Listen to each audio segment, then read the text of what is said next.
So in choosing your bracelets, try not to overthink. See what appeals to you. Look at the pictures, read the captions. I've put a lot of effort into the information on the site. And then if you also have any questions, you can DM me on Instagram or drop me an email and I'll try and answer as fast as I can. I'll often get asked, what are the best varieties of bracelets for anxiety or even energy protection? Smoky quartz ranks right up there, but my favorite is rhodochrosite.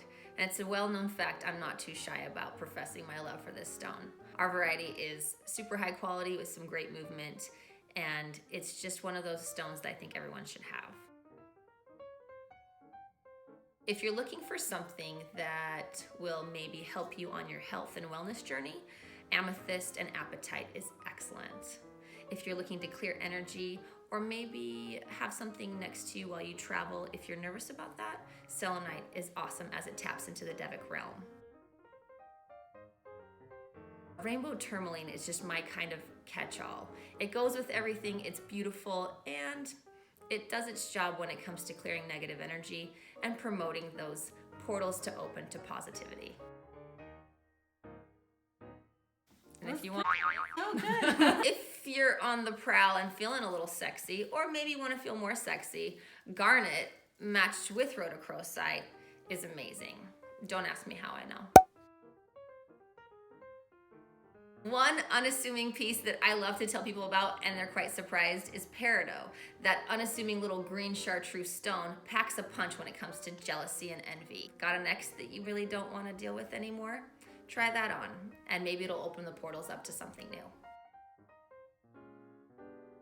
A master heart healer is pink calcite. Whether it's a palm stone or it's one of those bracelets that I have, it's excellent because it kind of invokes some of what we've suppressed, but not in a way that would upset us, more in a way that would open up portals for transmutation. And what I mean by that is you'll actually be able to reflect without breaking down. Sometimes memories do come up, and sometimes when we work through trauma, it is quite difficult. Although that's true, I think that pink calcite kind of just helps to push that through. One all-encompassing curated stack is the heart stack. I love this one. It's got black tourmaline, rhodochrosite, and a really playful Dalmatian jasper. Those that come to me about infertility struggles, or perhaps post-labor, or even as they get pregnant and want to have more support, it's awesome. But it's also great for the everyday. If you want to open up the portals to joy, still work through your stuff, and maybe stay grounded when it comes to the negative people in HR, it's your stack. If you want to tap into opportunity of the financial kind, I love the grounding and gold stack. I brought it back. It's got emerald, astrophyllite, and goldstone. It's not only just beautiful, but it also helps the collective to come together. If you work in a setting that honestly, you have to work in a group setting, it's your stone. It helps those collective minds to come together, and compromise is at the forefront.